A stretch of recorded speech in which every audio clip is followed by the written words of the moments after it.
This is interesting. No, that's fine. That's fine. Okay. I think I've just been using this wrong the whole time. Like for the last 5 years? Yeah.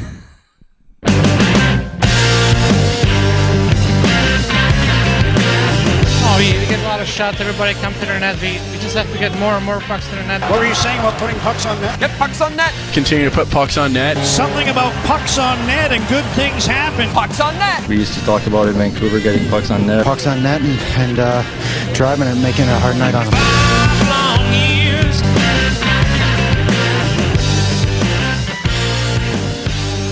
Live on tape from Geeta's apartment, her palatial estate on the 23rd floor. This is Pucks on Net, a Vancouver hockey podcast. Let's talk about fantasy or fancy stats.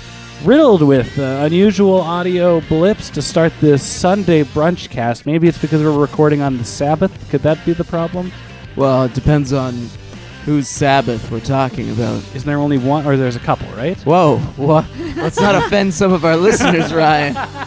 Whoopsie. Sometimes, some people, it's Saturday. Some people, it's Friday. Okay, all right. Well, see, this is what I usually do on Mondays, not to offend anybody. I want to thank you for joining us wherever you got us from. Make sure you follow us on Twitter at pucksonnetca or pucksnetca. No, Dave again to do the cause. And Ka sounded almost French-Canadian a little bit. Or at least it sounds like Ryan's French-Canadian impersonation. Which is not very good. There you go. And if you want to support the show monetarily, you can head on over to patreon.com/pucksonnet where you can pledge a couple of bucks. And we have a new Patreon backer this week, David Olansky. He pledged $5, so he's got a second entry in the Brock Boeser jersey contest, and he also gets access to all our bonus episodes, bonus content.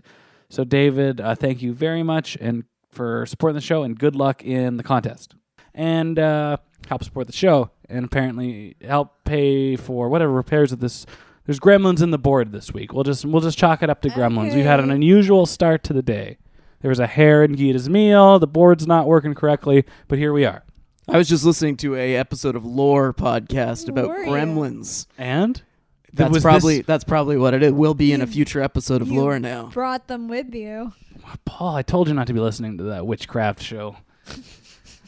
On the Sabbath, too. God is disappointed in you. Before we get in the show, I'll say that you still have 2 more weeks to enter our Brock Boeser Canucks jersey contest. There have been some great entries. And we explained last week in detail about how to win, but we'll just say, promote the show on social media, Facebook, Twitter, or Instagram, and you get an entry. You get a second entry if you are a Patreon backer. And we're also going to give away a Canucks jersey of your choice based on the entry that we vote our favorites. So that way... Or our choice, which will be Sutter. We can give one we like the least, we give them a Sutter. Sutter 21. Yeah. It's one of the discount ones. Dorset 51 was it too? Yeah. Something that cost $9. But all the details are on our WordPress site and have been posted about. Or just, if you have any questions about this contest, feel free to tweet us at pucksonnetca or on Facebook or whatever, and we'll help you out. But we've had a lot of great entries, and it's been a lot of fun seeing everybody pitch the show on social media. And we look forward to seeing it this week and the week after. And then we'll pick a winner on our next Sabbath show on Sunday, March 4th. So that'll be a lot of fun. I'm excited. You guys watched any Olympics? We're watching the Olympics right now. Olympic hockey. I told you this morning, I don't like to start my day by watching curling by myself. So you watch all these former Canucks play hockey. Paul, have you been watching any hockey? Little bit of women's hockey and not really anything else. Also, because it's one of those years where you're like, oh, I'm not going to wake up at 3 a.m. for a game because I don't know who's actually playing. You know all of the guys who are playing. They are all Canucks. Raymond, Bay, even the coach of the Korean squad, assistant coach, Chris Kelly. Richard Park. Chris Kelly, noted Korean NHL superstar. He's on the Canadian side. Eric O'Dell, I've been following his career for a really, really long time. What is that, Ryan Kessler there? That looks like the guy that from Even Stevens. Shia LaBeouf. That looks like Shia LaBeouf is in one of the Koreas watching this no game. one else can see what we're watching. Also, no one else probably is watching this game. They had the game on at the Moose on Friday night because Canada played at 8 or 9 or so. I was at a bar in town, and a bunch of people gasped because there was a horrific, if you're a Canadian fan, ending to that one. I felt the shootout? Yeah. The Czechs, like it was just PTSD. That's what always happens. You just lose the check when you're playing, in an odd time zone. Yeah. I don't know. I thought it was like once they start explaining the stories, like Voltek Volsky being, damn near paralyzed a couple years ago, and just these old plugs that are getting one chance to represent their country. Like, I don't mind it. It's kind of fun to watch, and I've really been kind of. It's a feel-good story. It is, and I want them to win. Yeah. No, I want the I want the athletes, the O.A.R. Olympic athletes from Russia. It took me a little while to figure out what the hell that was. Them to win? They're wearing plain red jerseys with white text. Like, it's really funny. Oh. Just says Olympic athlete across the top. I thought they're gonna make them wear something like more like a practice jersey, like the jerseys they got. They're red, like they're getting pretty close to a Russian hockey jersey. You mean a Soviet one? So yeah, I was just thinking it should just be like black and white practice jerseys that say O.A.R. on the front. Some of the other leagues or sports have like a black and white uniform. I think the curlers have a black and white thing. Okay. Yeah, they're not all set for the different sports and stuff, but for that one in particular, they didn't get to design it. But I was gonna say, who should have done the goal song for the O.A.R. No, who? It's your one of your favorites, Tom Green. He's gonna done check the O.A.R. You like it so far. Check the O.R. You like it so far. Check the O.R. You like it so far. Check the O.R. You like it so far. Check the O.R. You love the O.R. Check the O.A.R. You like it so far. And the Russians are checking the O.A.R. and they like it so far because they beat the shit out of the Americans. They're doing pretty good, the O.A.R. We watched, Paul and I were both working the Canucks game last night. Okay, yeah. And they won.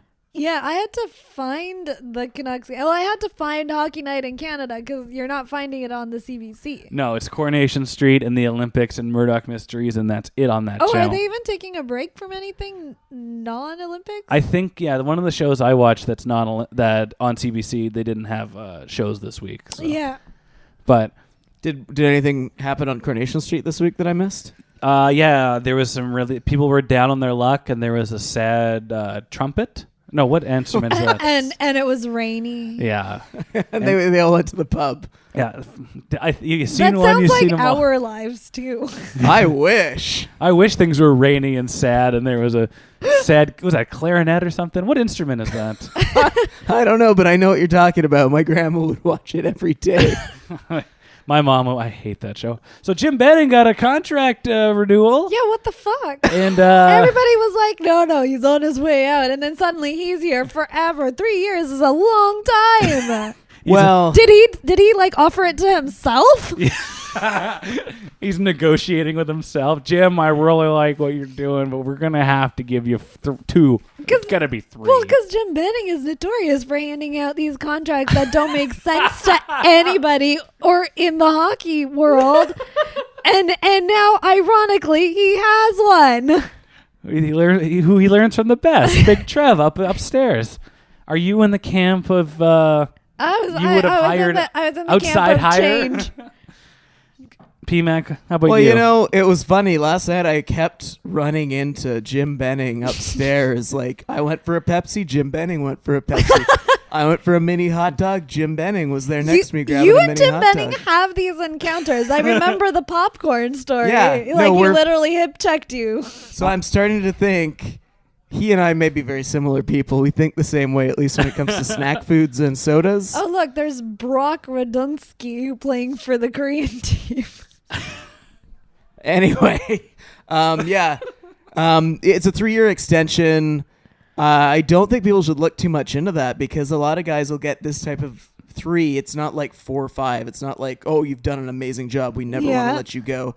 There are a lot of guys that sign 3-year extensions and they get fired after the next year. But that's the thing. Don't you have to pay them out? You have to pay them You have to pay them or something, whether you're paying them. So this makes sense, like financially too, for the Canucks, right? So they can fire him in October of 2018. I don't think that's going to happen, but there's a bit of a precedent.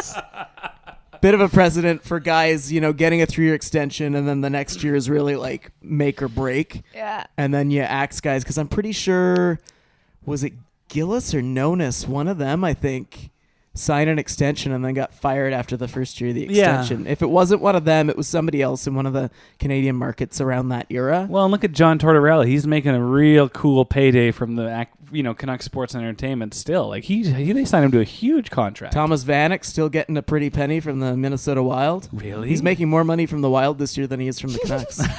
I'm not joking. Oh my God. No, we believe you. That's amazing. He doesn't care that he's only making $2 million a year on his other contract because he's still getting paid out from the So he's making previous $4 million a year. I'll have to look it up, but yeah, the buyout was a decent amount of cash. That's pretty impressive. Severance. So yeah, I'm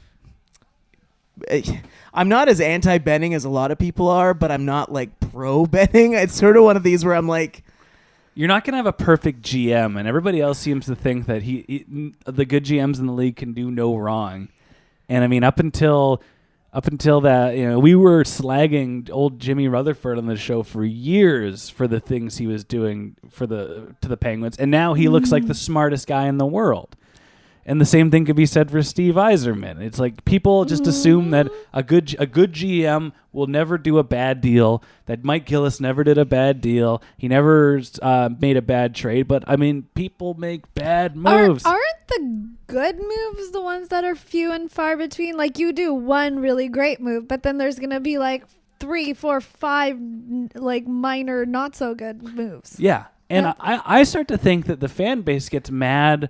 They take Jim's early bad PR moments, like when he didn't have the best PR skills. Yeah. He's still, I was going to say, like, there's reason to be critical of Jim Benning. If you look at, like, him on CBC talking about, we need to pick up another big, heavy forward, and he's still saying he's going to re-sign Erica Branson potentially, or that type of defenseman. He really valued Lucas Spiza. It's sort of like a certain type of player that might be not how the NHL is going. Or the comments, I'm just realizing now how important speed is in a lineup in the NHL, when a lot of guys that are being successful now realized that 4 or 5 years ago. Yeah. That the game was going that way. So, I mean... But is that how he thinks, or is he just an out loud thinker? Are you saying that does Benning think 3 or 4 years in advance?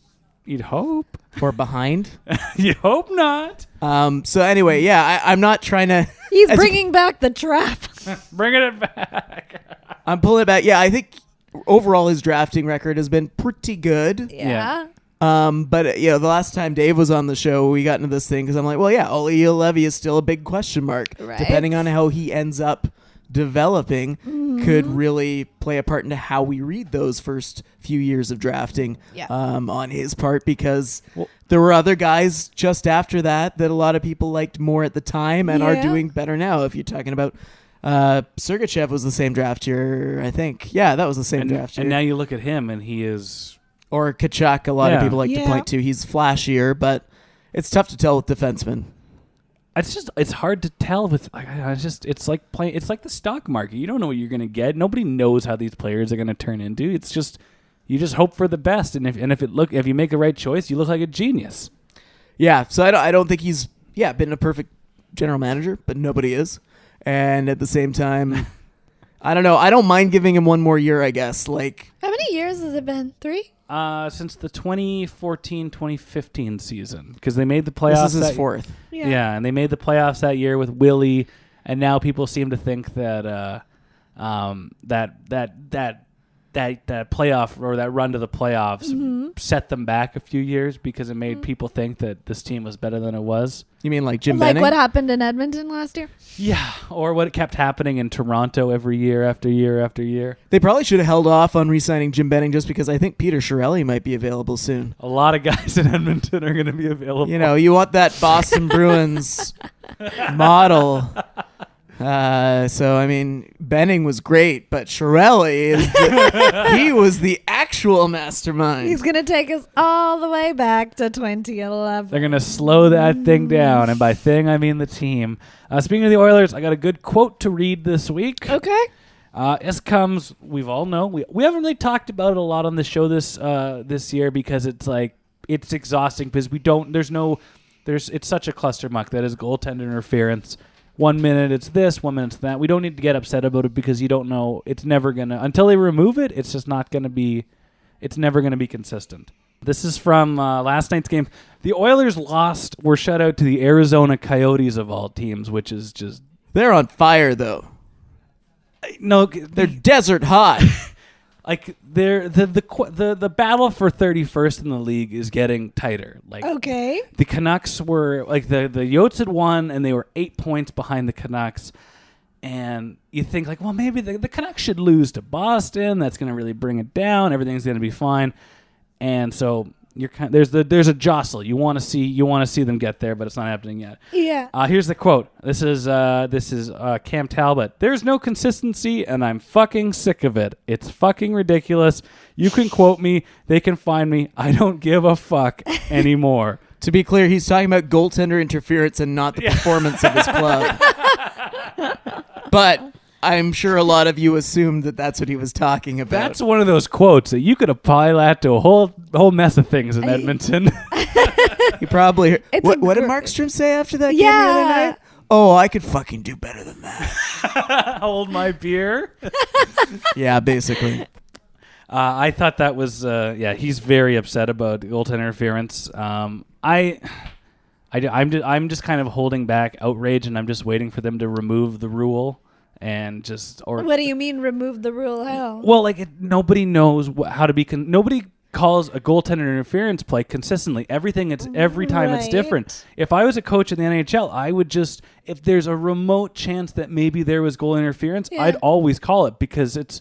What are the odds? Okay, so what if we don't call it goaltender interference and we simply call it interference? And if I shove you and you're a goalie, it's still interference. That should be there should just be no contact with the goaltender. But then you have moments where, did they bump you while it was going in, or did this interference? It should just be regardless of whether you're the goaltender or you're another player. If I hit you inappropriately. Mm-hmm. That should be interference. Shouldn't just goalies be off limits? I mean, they should, but they're going to get in the way, too. You guys are having the wrong conversation, though, because that's the whole thing. Like, the problem is, if you touch a goalie with the intention, or even unintentionally, but you're bumping into them and you're the opposing team, the problem is, it's like last night they reviewed one of the goals in Vancouver because Bo Horvat was driven into... I don't remember which of the goalies was still in. I think Rask was still in that. That was the first period. Okay. But he kind of he did the best he could to not touch Rask, even though he was being shoved. He Supermaned over one of the legs, did a bit of could have gone into a barrel roll type of dive. The effort needs to be there to avoid contact. And you can't call that goal back. What they need to do is review footage, obviously, more with the officials because there's a distinct difference in how the various officials are reading it. Or you go to the war room with whoever replaced Kay Whitmore in Toronto every time and have the same person there, or the same two people there every night calling a standard because there's weird stuff. And I still think goalies should be called for more crap because there was one where I think Eriksson was coming. It could have been a hat trick. Eriksson coming out from behind the net, and I think Khudobin was in at that point. He pushed him out of the way. Pushed him, and I hate goalies get away with so much stuff throwing hits. And back in the day, I remember Curtis Joseph diving and knocking a guy over, but making it look like the player hit him. But he was him. Yeah. But it was him knocking down the forward or whatever. And it's like, you got to call goalies. If they leave their crease and they're throwing their weight around, even if they're not throwing their weight around, but if they're in their crease, you do need to protect them. And Boston was in town last night. You remember Tim Thomas was, in the whole finals, he was famous for pulling off stunts like that. Mm-hmm. So, that's a whole other conversation, too, that I kind of got sidetracked on. But, the conversation is, a standard has to be set. That's the problem. The standard is not in place. The rules are there, and they are as they should be. But if they're being, it's one of those things that you might have to go upstairs because on the ice level, it's so hard to tell. Even if last night some of the Bruins fans were mad because it looked like a tripping at one point, although the Canucks got a lot of penalties and the Bruins got none. Oh, yeah. But there was one where it looked like the Bruins player, if you were sitting across from me, was tripped by a Canuck. But from my angle, he just fell down. There's stuff like that where the referees don't always have the angles, and goalie interference is one of the toughest ones from ice level. Depending on where you're standing, it can look completely different. It's a horror, and it's starting to remind me of how an umpire calls balls and strikes. Right. But Everyone's zone is different. yeah, and it's like, what kind of game do I feel like calling now? Like it, Yeah. but that makes sense. It's based on pictures, based on whatever. Yeah. But with this, it's just let's just see what happens. Like you don't know what you're getting each week, and It ends up looking bush league, so you understand the frustration on the part of the goaltenders because they're not sure what to expect. Yeah. Dion Phaneuf got traded. That was a big news today. We talk about bad salaries. It was so random. What's shocking to me is like the Senators retained 25% of Dion's contract. Okay, because And- they really wanted to get rid of him. Yeah. Didn't get along with Duchesne, did he? Paul, can you confirm that? No comment. With them retaining 25% of his contract and taking on Marian Gaborik, they saved something like $4 million. So it's amazing. Just the term that's being thrown around this week with bad contracts, albatross. Yeah. It was a hell of an albatross, that contract. Marian Gaborik, who we talked about this when it happened. It was pretty shocking. Like they gave him a giant contract when he was 30, 34 or some age like that. Okay. And he never played a full season in LA. It was kind of like a Peter Forsberg situation after he won his cup. Yeah. Except Constantly hurt. we like Peter Forsberg though. Yeah. Yeah. Well, he plays grittier, so you expect him to get hurt. Yeah, but Marian Gaborik was that stereotypical. I got my payday. I'm checking out, and he's got a spleen. He's got a whole spleen. He's like a successful Louis Eriksson. He got his Okay. contract and he checked right out. Yeah. Um, And Gaborik should be better than Louis Eriksson. I think so. Would you Yeah. trade Marian Gaborik for Louis Eriksson? Honestly, I might keep Eriksson's quite a bit younger. He scored those 2 goals last night, and now you got rose-colored glasses on. No, I wouldn't go that far. But He yeah, has- it's That's the thing. He has that ability to do that, it seems like. Marian Gaborik? No. Louis? Eriksson. Louis Eriksson with Darren Archibald and Sutter. That as a fourth line, they may be overpaid, but That's like a damn good fourth line. Speaking of Darren Archibald, I don't know if you remember our cold open from last week. I was upset at you for not knowing who he was. So last night I text Ryan. I'm like, who's that handsome man on the bench? I was like, that's Darren Archibald. Who dat? It's a good-looking guy. He's going to give Erik Karlsson a run for his money. And I heard Erik Karlsson's actual nickname last night downstairs. Oh. Nick Dowd was shouting at him. Okay. I left a little late, and it was not Goody. And I was wondering, do you guys want to guess Well, what Erik Karlsson's nickname is with at least one teammate? I don't know if this is widespread or not. and it was Nick Dowd who was saying it? He said it twice, so it wasn't just. It didn't feel like it was just a one-off. Okay. Like, I'm just gonna say this. Yeah. Well, I noticed that they razz Goodbranson on Instagram for his tiny little legs. okay. And I don't know if I've sent you guys photos, but he has tiny... Yeah, you have. We've discussed this. It's the reverse Marty St. Louis thing, where if you see Marty St. Louis in shorts, he has tree trunks because he's just so strong. Yeah. Goodbranson's the opposite. And remember in Goon where they're fighting, and he breaks his ankle because he's got the little tiny ankles. That's what I think of when I see Goodbranson's little legs. So maybe he's making fun of his tiny legs. Was it something to do with that? Did he? You think they stole Twiggy from? Wasn't Dorset Twiggy? That was Twiggy, yeah. Twiggy maybe, or Too Good Looking. That could maybe be his nickname. No, all or right, neither of those. tell us. What Tell was- us. what You don't want to take a stab at this? He was downstairs shouting, "Hey, Goober, we're going this way." Goober. That's a good nickname. Maybe he was saying Gooter, but it sounded like Goober. I was trying to think, but I'm pretty sure Nick Dowd was calling him Goober. So there you go. Erik Karlsson's nickname when the cameras are off. Scoop. Goober. Yeah. Toronto Maple Leafs may want to make note of that. Get some. When we were talking about how good of a GM Jim Benning is, I've been on the fence because I absolutely hate, and I've gone on record, I absolutely hate the Louis Eriksson contract. Okay. I like Brandon Sutter, but I don't like him for that much money. And he as a GM, just like the Canucks, they're a work in progress, and that's kind of the unfortunate thing. You want somebody that's running the helm and appearing on camera to seem like he's got everything under control. And even, Mike Gillis had that. Brian Burke always had that. You never doubted what he was saying. Sure, you didn't agree with it, but he was always an authority figure. But you don't have that with Jimmy. So my thing with Jimmy is I'm waiting to see how he handles Goober's contract. That will be a big part of how I decide at the end of this, or I guess not even the end of the season coming up, if I support the extension as much. Yeah. Will depend on what he does at the trade deadline, and Gudbranson's going to be a big part of that. It's all, for me, it all is about this Gooby deal. Because I know that the city... Goober, sorry. I know Gooby. Gooby sounds good, too. No, it doesn't. But I don't care that he's going to keep the Sedins for another year at a discounted rate. That's fine. They're not stealing any jobs. But it's all, to me, about how he handles this Goober's contract. If he trades him, that's great. And if he keeps him, don't... like how many of those fancy Chinese suit jackets he's going to be able to afford with that new contract. He was wearing that last night when he was being called Goober, too. Oh. It's a nice-looking jacket.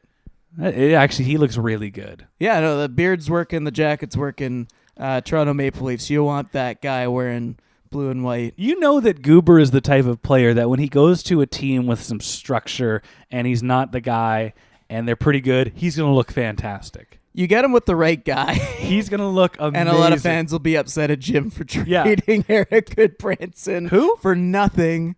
Goober Gudbranson for nothing. And they'll be like, Jim Benning's horrible. Yeah, he's in a damned if you do, damned if you don't spot. Where if they keep him, look at this guy. If he goes and he does well, then it's, But I don't know, man. Looking at the trade deadline last year, if Jim Benning trades you somewhere else, it's the kiss of death. That brings me to... Burrows and Hansen have both been, ice cold this season. Yeah. Burrows isn't even playing right now. Well, he is suspended. Yeah. You don't even notice him out there.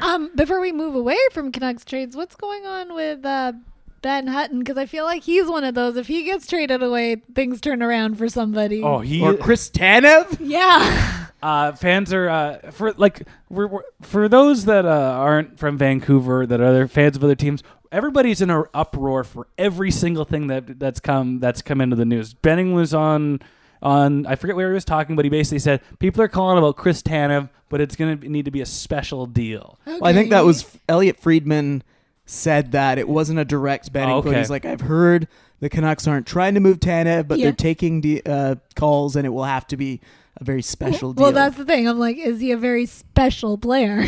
On a good team where he can just sit there and play boring defensive hockey. Ben Hutton or Chris Tanev? Chris Tanev. Chris Tanev could make a big impact on any number of teams. Yeah. You need defensemen like that. Right. Basically, we've fantasy booked that the Toronto Maple Leafs, who can't hold a lead, who can't win a game, and who give up 6 goals a game, need Erik Gudbranson, and they need Chris Tanev to hold down the fort, and then they'll win the Stanley Cup. Why do they want to rebuild the Vancouver Canucks? The defense? Yeah, I don't think both of them would be. Chris Tanev would help that team out. Erik Gudbranson. What is this? The Canadian Olympic team?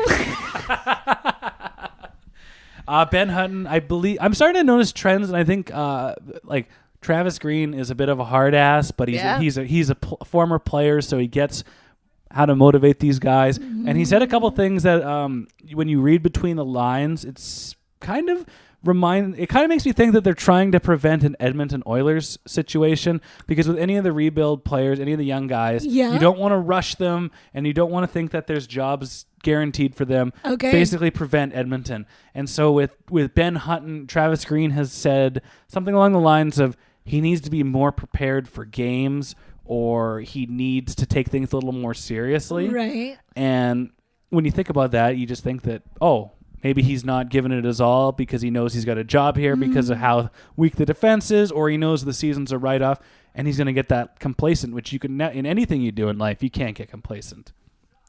And I think that's what's happening. And then with Sven Berchi, he healthy scratched him, and he basically said the reasoning was, Sven looks very tired. He wants to give him rest. Yeah. And then after that game where they lost in San Jose, and before he came back and played against Boston, Travis Green said something along the lines of he talked to Berchi before he sat out the game, and he talked to them this morning as well. Berchi is back tonight. I'm not going to share what we talked about. Sven knows.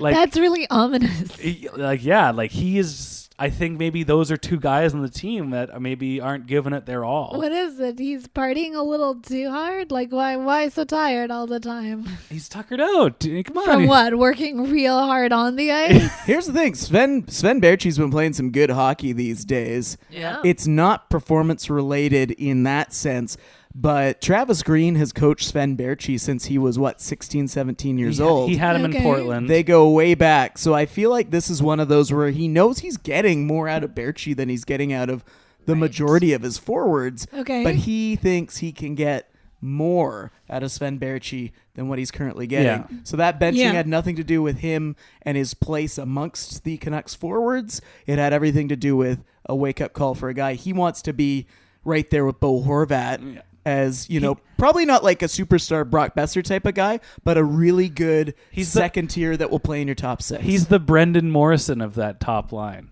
He's the third of. He's the definite third. And He's not, theoretically, Travis Green is trying to stop that from happening. They want him to be Okay. yeah. a Marcus Naslund on the line. Maybe not a Marcus Naslund, but he wants him to be better than what he is. Yeah. And he tells that media, he's a little tired, he's a little worn out, because you don't need to, if you're motivating your players some way, you don't need to explain everything to the media. It's kind of like a reverse Jim Benning, where you don't say everything you're doing, every type of player you want, and it's just, you know what? And it worked. He scored last night. He looks good. I also started to think that they're trying to. One of the reasons they also said he was scratched, or they put Goldobin in his spot, Right. and I think they're just showcasing him, like getting him ice time with Boeser and Horvat. That's how I would read it. Wants to give him a proper roster spot. What does that mean? On what team? The Chicago Blackhawks. Well, we have seen this from Travis Green all season, where he wants to spread out his scoring realistically amongst three lines. And Sven Berchi is the type of guy, you move him down to one of the other lines. He may not get as big numbers as he would on the other line, but slotting in Goldobin earlier this season was getting similar results to what Berchi was on that line. So Berchi can then help whoever else he's playing with in the lineup. Goldobin is one of those guys, I think, that is heavily affected by the players he plays with, as opposed to making other players better. Oh, yeah. And you ideally want all of your players to make other players better, but there's going to be guys that you can utilize in certain holes because just for whatever reason, the way they play the game, they piggyback on other guys, but they piggyback on other guys better than a lot of other guys would do in that same spot. So, I mean, you try to do that with Taylor Pyatt, it doesn't work out as well. They're hoping Nikolai Goldobin can be more of an Anson Carter. I always use that Anson Carter example because he's an amazing hockey player if you play him in the right spot, or was, 15 years ago. Well, For one season. He had some other good seasons in other places, not after he left Vancouver. But that one season with the Sedins got him that paycheck, and it's the perfect comparison to make. There was a question. Well, one other thing, you guys are talking D, so I didn't jump in, but the Canucks have too many bottom pairing defensemen right now. And I like Ben Hutton, and I think he's got a lot of potential, and I think he needs some coaching and probably does need to play a little harder than he has, because when he does play a physical game once every 12 games or so, you go, oh, that was a pretty nice hit. Oh, he stood that guy up pretty well. And then where is it the next night? So I'm not sure he's the one you move, but they do need to move one or two of these bodies. Erik Karlsson going would do a lot to clear up that situation, but they've got too many guys in that spot. They want to give Holm a shot. They've got guys coming up in the system that they're going to want to give a shot at camp and potentially in the regular season next year. Right. You really do need to move some of those guys, and you might as well hold on to the Alex Biegas of the world to play in that seventh hole, because if they're happy, you're going to get them at a cheaper rate than you will a lot of these other guys. Yeah. You might as well move your good Branson, and then Hutton's the one that's attracting interest. if you get the right offer, I'm not opposed to it just because they've got too many. They don't have a lot of defense, but they've got a lot of low-end NHL quality defense, I'd say. Yeah, so that's the situation on the blue line. I'll ask this question. This comes from Spiza Pizza. What do you guys think fair value is for guys hopefully being moved by the Canucks at the trade deadline?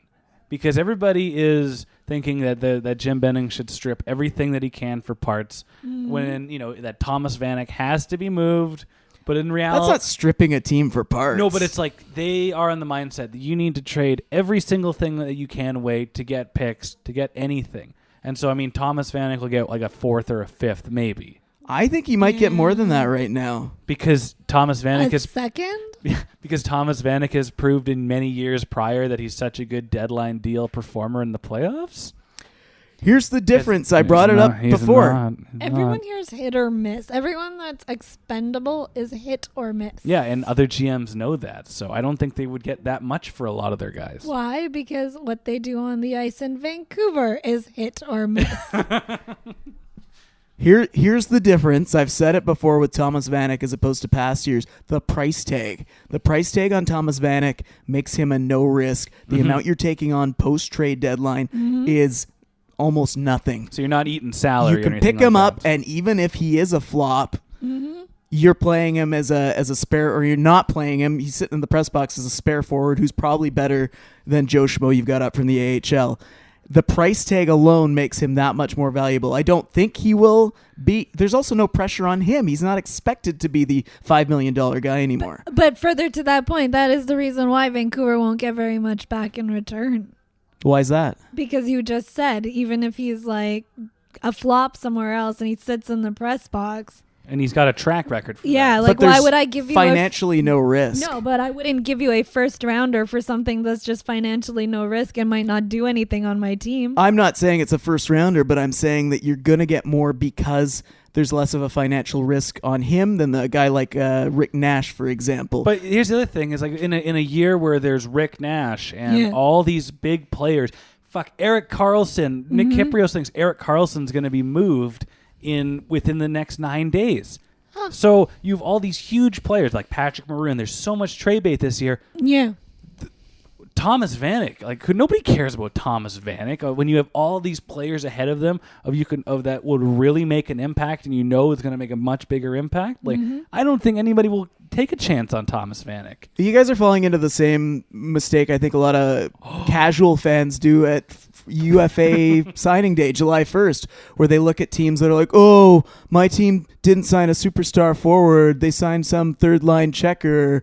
Oh, he sucks because he's not. We didn't say that at all. But I'm saying I just said you're giving me a player that I don't know what I'm going to do with. Why would I give you something of value in return? Yeah, I mean, some teams will know it. Like, this is an offensive guy that's put up some pretty good numbers this year.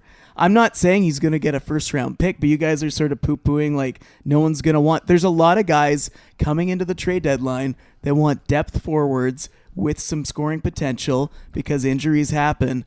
And Thomas Vanek this year, at the numbers he's put up, at the rate of pay that he's getting, is going to be more attractive than it has been in past years, even if teams look at that as being a risk for him late in the season. You look at what the Canucks got even for a guy like Jannik Hansen, he was a risk, and it hasn't worked out. You're still getting a fairly, maybe not super high-end prospect, but a relative high-end prospect in return for him.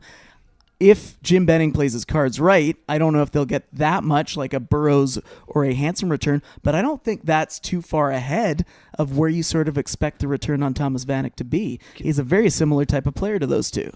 I just think that when this is a player that they've done this 2 years prior, 2 years, two different trade deadlines before, where he has an okay year in Minnesota or wherever he and he goes to the deadline, absolutely nothing in the playoffs, and it's like, fool me once, shame on you. Fool me twice, shame on me. Like, who would take a chance on this guy who's even older?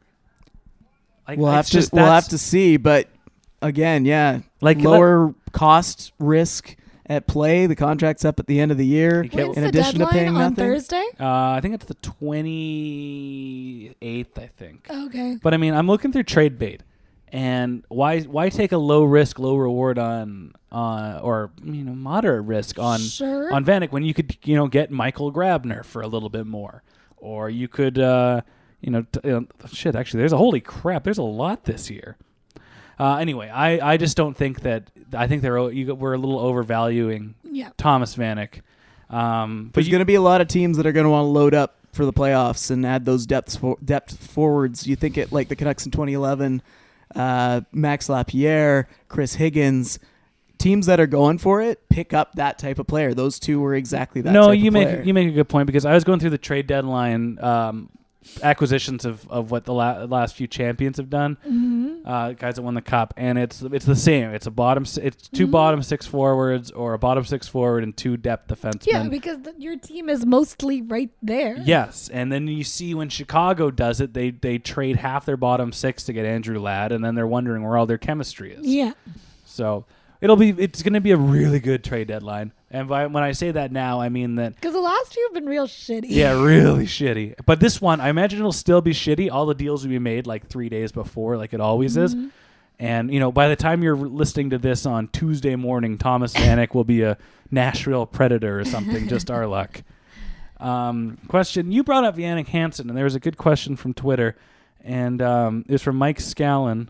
And he wrote, or Shallon, any theories on how Jannik Hansen got to be so bad at hockey? You know him personally. Do I? I just think chatted a couple times.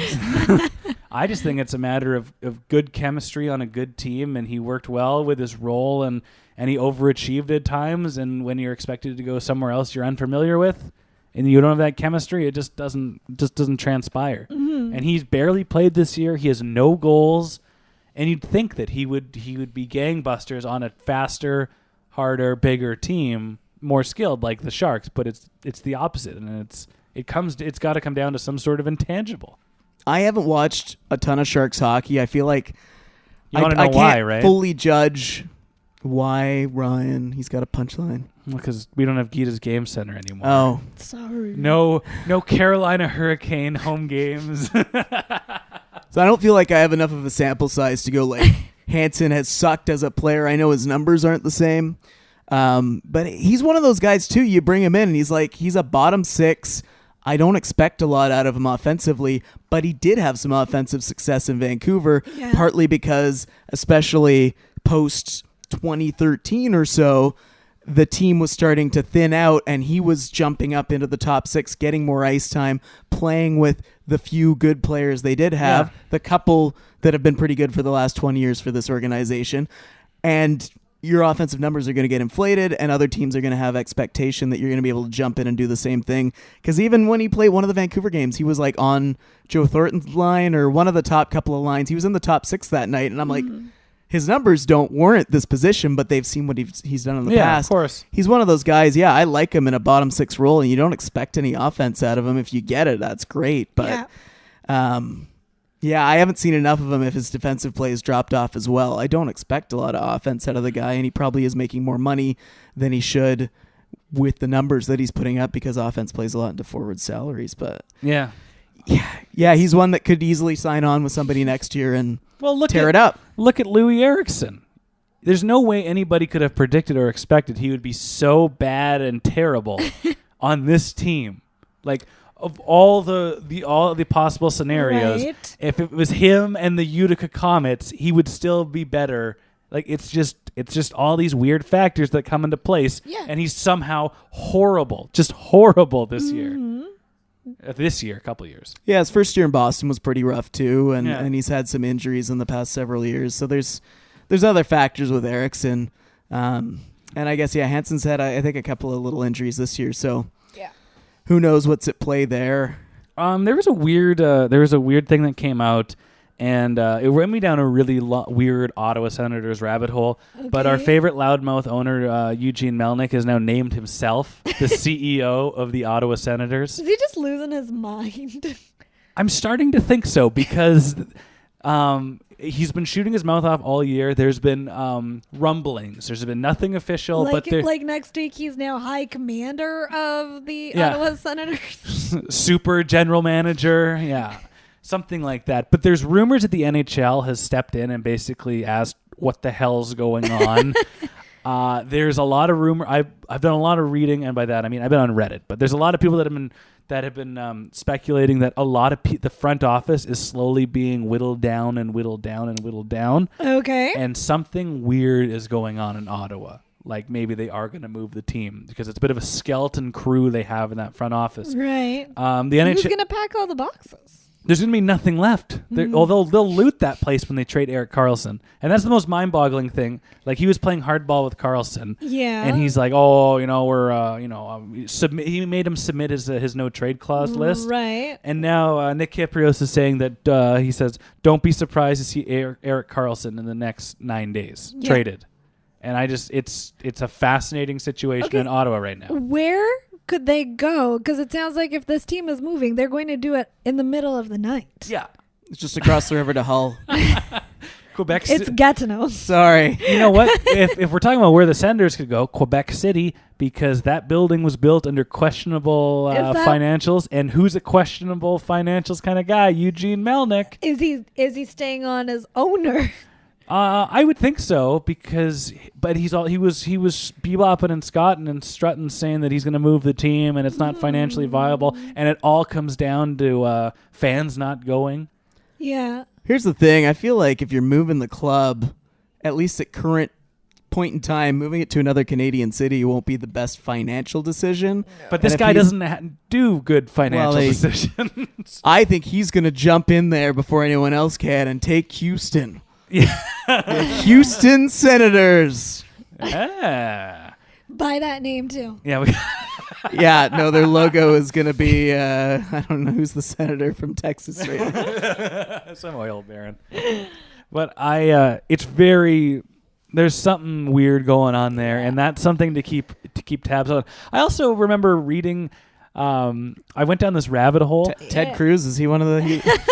Ted Cruz's face is the symbol. I don't think he's a senator. I went down this rabbit hole where I learned that this charitable organization in the Ukraine that Eugene Melnyk is tied to as like an honorary chair was paid to hack a hockey writer's website and Twitter because he was going deep into the financials of the Ottawa Senators. So this is a weird rabbit hole I went on the other night, but don't quote me on that. Let's talk about some other sketchy general managing. Who? Yeah, what is going on in New York with Garth Snow? They don't like him anymore, Geeta. No, tell me more about this GoFundMe and billboard. This is fantastic. Basically what's happened is, I don't know what they're so mad about. They have a very good team. Yeah.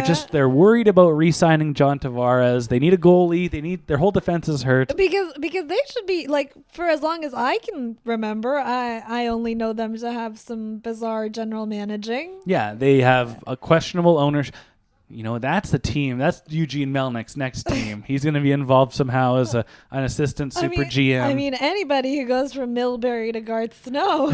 You know what you're getting yourself into. These fans have set up a GoFundMe to put up a billboard near the Barclays Center that reads "Snow Must Go." This is a common thing in the NHL, as the year before Patrick Waugh won, the year or two before Waugh won the Stanley Cup in '93 in Montreal. Okay. Habs fans were so pissed up, they were buying billboards that Patrick Waugh needed to be traded, just so that he was ruining the team. They did make it happen. Yeah, so it works. They made so much money in one day that they opted to build a second billboard because they don't want any of the obstructed views of the Barclays Center. They don't want the Barclays Center to obstruct views of the billboard. And they've got a track record for that. It's all about track records on this week's show. So they decided they've made so much money, they're going to do a second billboard. So that total is $5,500. But it's really sweet that the rest of the money is going to charity. Yeah, they want to send it to Anders Lee's Cancer Jams charity, but then Anders has said that he can't accept the money out of loyalty to Garth Snow. Garth Snow should match whatever donation it is. It's not that much. It's only like $800. That's the one thing these billboard people kind of annoy me with is they raised all this money, give all that money to charity, have one obstructed view billboard. Instead, they now have 2 billboards, and they're giving $800 to a charity that won't accept their money. Do they really expect change to come from this, though? Garth Snow is the third longest tenured general manager in the NHL currently. Paul. And the first, he's about to get shown the door from everything I hear. So Garth Snow's about to become number 2. Paul, a billboard changes everything. You put a billboard up, you get your way with anything you want. Think of that resume that Garth Snow's got, though. You know, backup goaltender, general manager. He was the number 1 goaltender in Vancouver. For like 45 minutes or so? Yeah. That's a lot of time. They gave up Sean Burke for Garth Snow. Sean Burke! Who's put together this really nice team that's right here in front of me. Lovely bunch of gentlemen. Maybe Sean Burke can be the new Islanders GM. Well, I mean, he's built this squad, this Bad News Bears squad. I mean, imagine you could do with John Tavares. Yeah, it's shocking. I just looked up 2006. Garth Snow was hired in 2006. Whoa. He's built a good team. 12 years. He just hasn't built a really good team. You know, Ryan was still in high school. They I need a graduated in goalie. 2005. They need a goalie, surprisingly. You'd think a team managed by a goalie would get on that. He's not a good goalie, though. Yeah, he doesn't understand good goaltending. This is fine. Whatever. Just, He's like, just get even bigger shoulder pads. if they need a goalie, Anders Nilsson is really big. Yeah. And he has he had 2 really good games back to back. And I was going through the Canucks Getty images, and he's really tall. That's consistency there. So now He's wide, too. Have you seen him next to Markstrom? He's about twice as wide. That gives the illusion of big pads. he is And allegedly like 6'7" on skates. He's like 7'8". 8. He's got lifts in his skates. I'm just shocked that a billboard in Brooklyn costs so little. Ew. Like $2,700. Like we could put up a billboard. You should look at bus stops in Vancouver.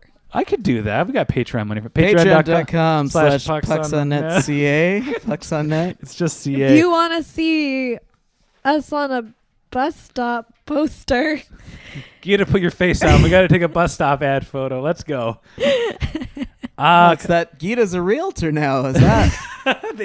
they screwed up the. Nobody looks that closely, is all I'm saying. It's going I to didn't look. mean to put us on a bench. People are going to sit on Paul's face. All right, let's go to some questions here. Could we get a wrap on a bus maybe instead? Which Canuck rookies? P-Man, this is good for you. This is from Good Name, Mr. Big Stuff at Boring Bort Hova.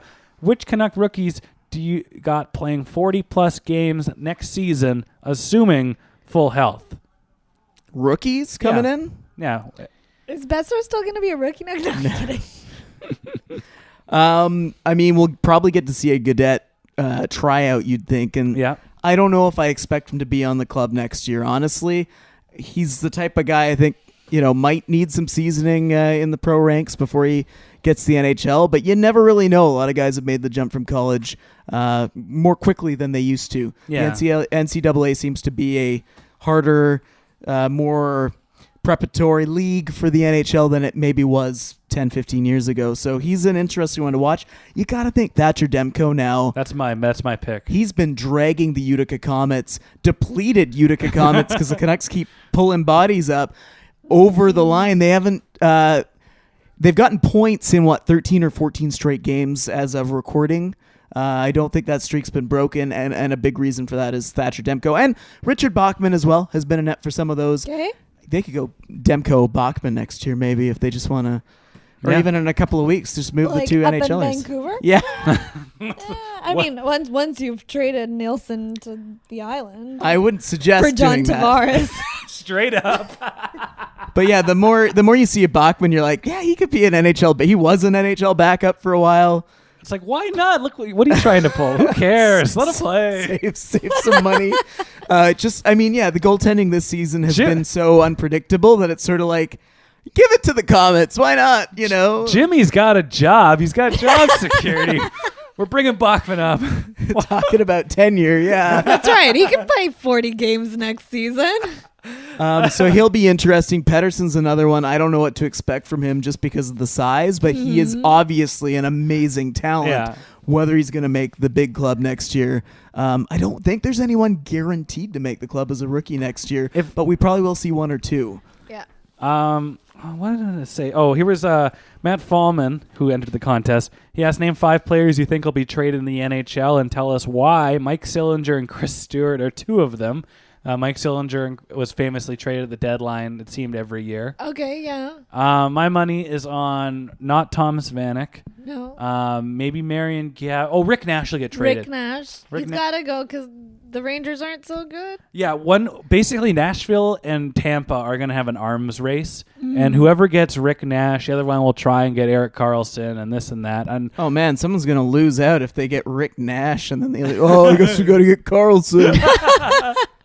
I don't think. Well, yeah, Rick Nash and Mike Fisher seem like they'd make a nice little 2/3 of a line. Yeah. Oh, and Mike Green out of Detroit, he somehow is still in the league and was an all-star this year.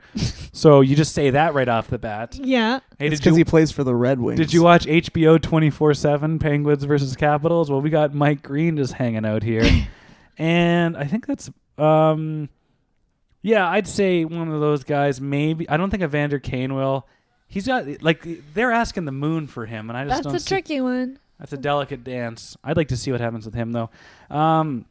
Milan, we'll close with this because we've been talking about Canucks the whole time. Milan at Mills 83 goes, what's wrong with the Blackhawks and where do they go from here? Would Corey Crawford in goal have made a difference? Yes. Corey Yeah. Crawford in that. Would it have made enough of a difference? I don't know. He's got vertigo.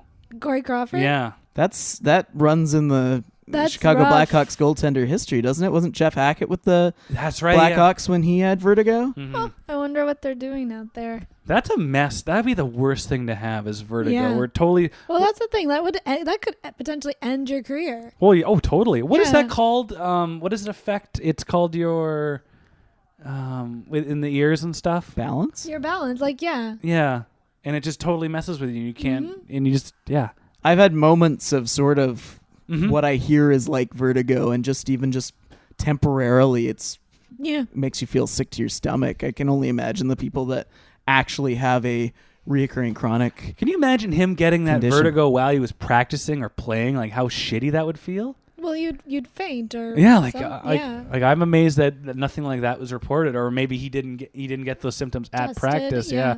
Thank God though. Also, you don't know when it develops. Yeah, that's true. Yeah. The Blackhawks are old. If you want to talk about albatross contracts, Too many outdoor games. I was thinking about that because I was watching the Penguins play the Leafs on Saturday night, and Okay. they've played so many outdoor games and so many winter classics. They have Yeah. more jerseys in the crowd than the Canucks do. Like, you think about all the jerseys the Canucks have released in the last few years. There's a Millionaires one and an alternate Sure. one. You look in Pittsburgh and there's 50 different jerseys, all slightly different and all the same, astronomical price.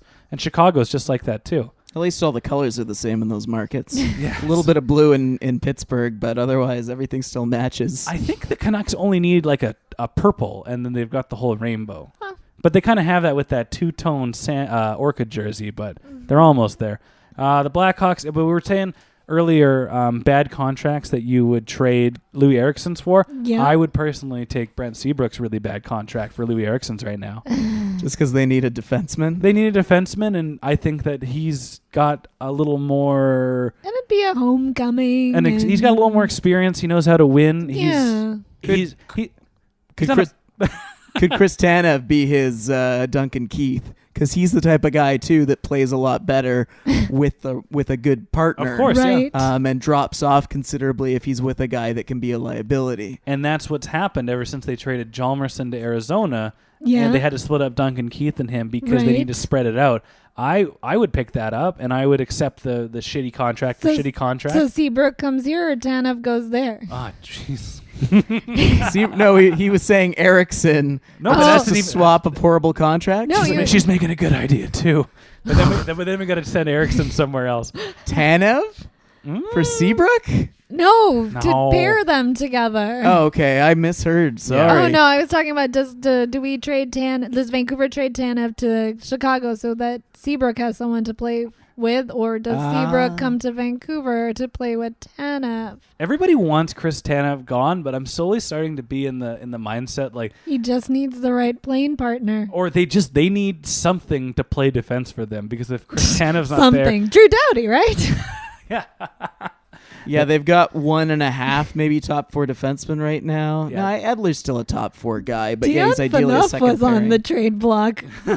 No one saw that coming? Yeah, Chicago's done an interesting thing in acquiring old guys and bringing them back from the old days, as opposed to like moving bodies out. They've been so afraid of Yeah. or unable to move anything that's in that why Chris top core to Chelios freshen is still things up. playing. Yeah, they want to bring him back one Yeah. more time. He'll know what he needs to do. But that team's actually pretty good on paper, but there's just other stuff that Maybe Hasek will come back and play goal for them.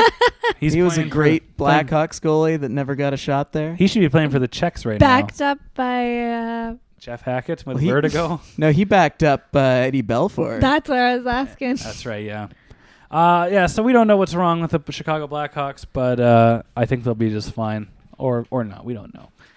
That'll wrap it up. What do we know? Oh, I wanted to say this. Talk about how bad things are in Arizona. Antti Ranta had to move out of his house due to an infestation of scorpions. I feel like the NHL did that. We don't want you to be getting good and any ideas of settling here. They're throwing scorpions in his house. Yeah, well, it wouldn't be the worst idea. Are you picturing Gary Bettman, or did he send some goons to do this? Hired goons. Hey boss, we got the box of scorpions. You want us to drop the scorpions down this chimney? Oh, jeez, there's scorpions again. We're out of here. I think you're gonna want to hear this. Drop the scorpions. And that's where we wrap up this week's podcast. Make sure you follow us on. If you don't follow us on Twitter at pucksonetca or pucksnetcock, You're really missing out. we're gonna throw scorpions down your chimney. No, we're not. All right, we're gonna hire somebody to do it. So if you don't want With scorpions, that Patreon money. yeah, and if you want to support the show, head on over to patreon.com/pucksonnet. So Ryan can pay our goons. Yeah, we have scorpion dollars that need to be bills that need to be paid, and if you enter to win our Brock Boeser jersey, you get a second entry by pledging $5 or more on Patreon. And if you didn't listen to last week's show and you're a little curious about the contest, I'm going to tack last week's segment on at the end of the show to give you all the details. If not, you can just go to our WordPress page off pucksonet.ca. And if you really want to support the show and you don't want to give us any money, you don't want to give us a couple of bucks, and we totally understand that, you can support us on iTunes by rating and reviewing us there and leaving us a comment to help us against the awful Steve Jobs algorithm. We're also available on Spotify and TuneIn and Stitcher and Google Play. And make sure you like our Facebook page and our Instagram page. And after this, we'll do 5 minutes for paying. And if that sounds good with you.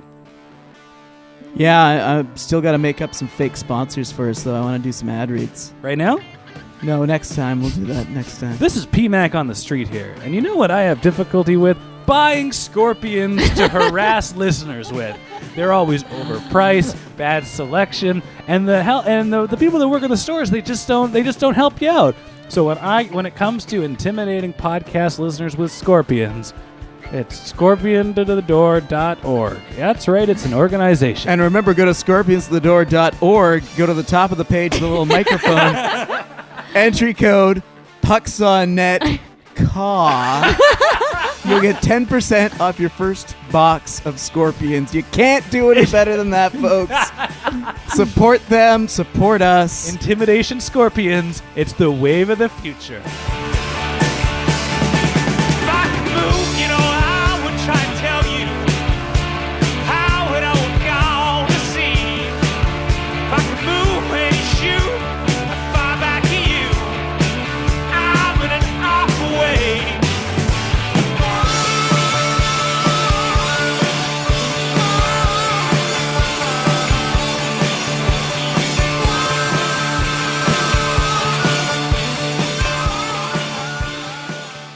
All right, so we got a contest we're doing this month on the show. We went out and bought a Brock Boeser Adidas jersey, the good one, not the weird Fanatics one, and we're going to give it away on the show. And there's 3 weeks to enter, and basically we need to enter to win it. You promote the podcast on social media, either Facebook or Twitter or Instagram, and you make sure you tag us on our official pages, and you can we're looking for a sales pitch. We want to spread the message of the show, get the word out, word of mouth. So to enter to win this jersey, simply tell people on your feed why they should listen to the show, why they should check it out.